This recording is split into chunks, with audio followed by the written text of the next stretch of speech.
In this section, we're going to have a look at email and how Aqua Inflatables could use email to benefit its own company with communication both to their manufacturing base in China and also locally to different teleworkers. Now, this is kind of like what I think Aqua Inflatables would look like. They have a central office, in this case in London, and then they have different teleworkers or different offices in different parts of the United Kingdom. And then they also have a manufacturing base in China. And they need to communicate with different methods, different technologies between different groups to really get the best out of their communication. Now, some of the reasons that they need to communicate are to send supply and send design drawings, so new drawings, new designs that need to be manufactured. To answer technical queries, perhaps someone in China's got a question, they might want to ask one of the designers back in the main headquarters. And then for contract communication, and by contract communication, we kind of mean legal, all the legal part of communicating between two companies. So sending contracts, sending invoices, sending legal documents that have to be signed, that kind of communication. Then to discuss new products, and also then to send documents, to be able to download them, to be able to modify them. Now we're going to have a look at email. And email is a very, very popular type of communication for different companies. And is very often used both for both sending to another company, so business to business, but also then internally within its own company. And we're going to have a look at several different things. We're going to have a look at how attachments can be sent, how emails can be sent, and some of the features that you commonly find in most email clients. Some of the benefits of using email for business communications are that attachments can be included, such as an order from a supplier, in the case of Aqua Inflatables, or perhaps different design documents can be sent as an attachment.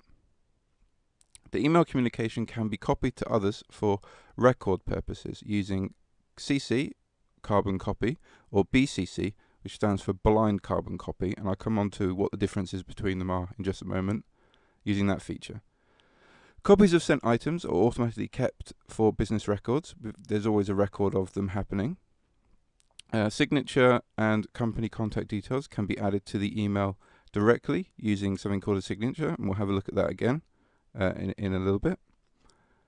Email contacts and address details can be added to an address book, so we'll have a look at the address book inside a common email client. There are only brief time delays involved in sending and receiving emails, and emails can be customized to include company logos, background colors, and disclaimer notes. So this is Microsoft Outlook, and this is probably one of the most common desktop applications that you can send email from. And this is the new 2010 version, but we're just going to have a look at some of the main common features. Now, when you open up Outlook, you'll see this kind of view. I've made it a little bit smaller so it can fit into this window, but you'll see this kind of view. And you have here, this will be where all of your emails come into, your inbox. And you can see I've got my inbox selected here. And then if you click on these, you can see the different emails, and I can double click on them and I can open up in full details. But you can see like a little preview on the right hand side, so I can flip between them and my little emails will change here. Now we're going to have a look first at how to send the email. So in most email clients you have a new email button, or sometimes it might say compose, and I'm going to click that.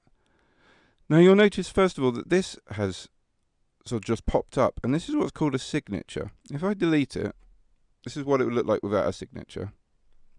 And companies, a lot of businesses will do this. They'll set up different signatures for their employees. So I've already set one up pretending to be a employee of Aqua Inflatables. So I can go to insert my signature, my Aqua Inflatables signature, and it will automatically pop up. And this is kind of really to help businesses to be a bit more professional, and to also maybe reassure the recipient, the person receiving the email, that this is actually from Aqua Inflatables. So the first thing I can do is I need to type in who I'm going to send this to. So I can type an email address in here. So I'll do bob@bob.com. And by doing this now, this email is a one-to-one email. So I'm going to send this one-to-one, so from me to Bob. from me to Bob. Now, I can put multiple email addresses in to actually receive this, and I can do this in a variety of different ways. So if I want to send this to Bob and also James at james.com, I'm just making up email addresses. So this is now going to send to many people. I could have fairly unlimited. I'm not sure if there is actually a limit, but I've never reached it.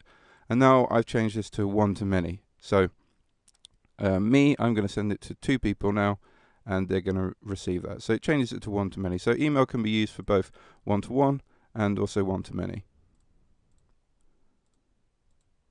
Now I can actually send emails in a variety of different ways.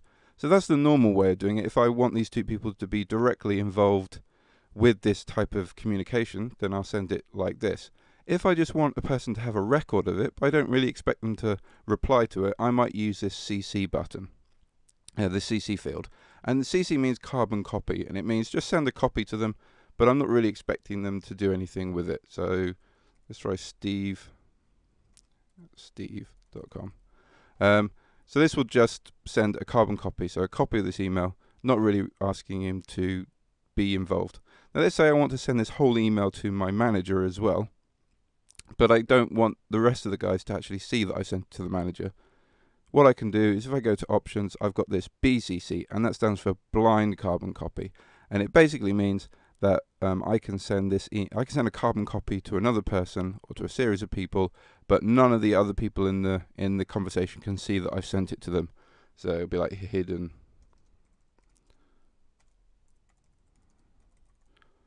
And that'll just send it to someone who's hidden. I will then typically set a subject. Let's do new designs. And I would type in my main content here. Now, email supports lots of, let me just finish typing this, hello, of different, hello.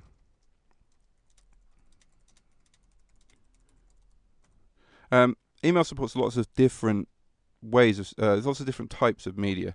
First of all, you can send text just by inserting here, but then also you can add an attachment. So if I go to attach a file, I've already created a file here that I want to insert, and this is a design that I want to send. So hello, this is a new design. I've attached my design and I can send it off. And that will probably now bring back loads of emails saying those email addresses didn't actually exist. Another thing that I can do, if I go to here, if I click to, I will actually open an address book. Now I don't actually have any addresses saved in my address book, but if I did, you would see like lots of different email addresses, and it's quite common in a company to automatically set everyone up to have each other's email address. So I could send it quickly to my manager, to my coworker, to someone in China, and I can send that email really quickly. So going back to the main email client now, as you see, I've just received some emails, and these are just emails from a server somewhere telling me that those email addresses didn't actually exist. So bob@bob.com doesn't exist, and james@james.com doesn't exist. So these have come into my inbox, and I can read them, and you can see that they are bold until I click off them, and then they go unbold. And that's just kind of show me that I've read them. Now, if a company is receiving lots of different emails, they can set up filters. So automatically when emails come in from a particular person or have a particular word in the heading, they can go to a dedicated folder. So if I have a look down here, I could actually set up different folders and have them automatically going into there. I can also have a look at junk email that have been flagged up as spam, but I can still check them just to make sure it's not spam.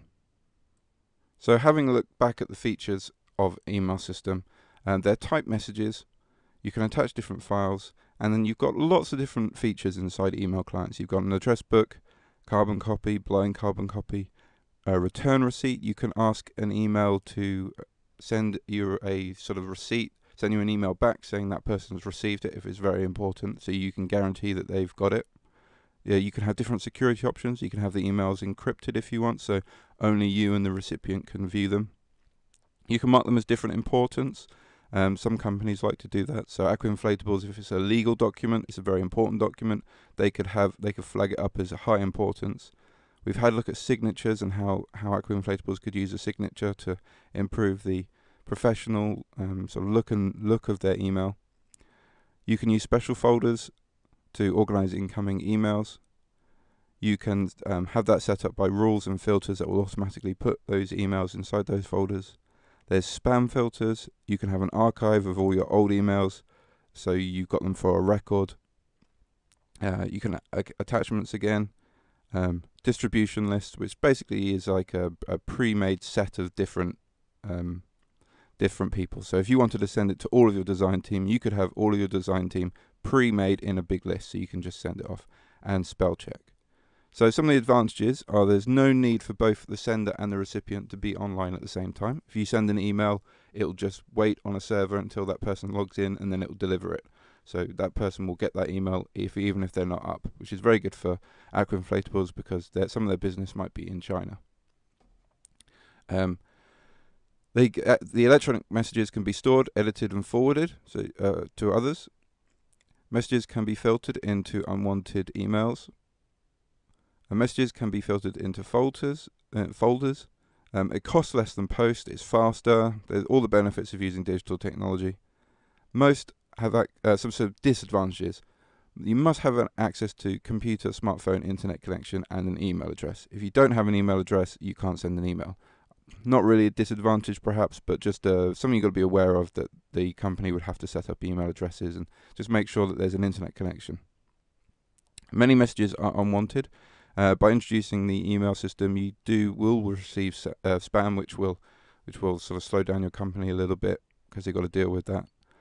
Often cannot send large attachments. I think it's quite common that anything above 20 megabytes won't be sent, and a lot of design documents and 3D files that could be sent from the UK to China could be bigger than that. So you've got to make sure you're aware of that.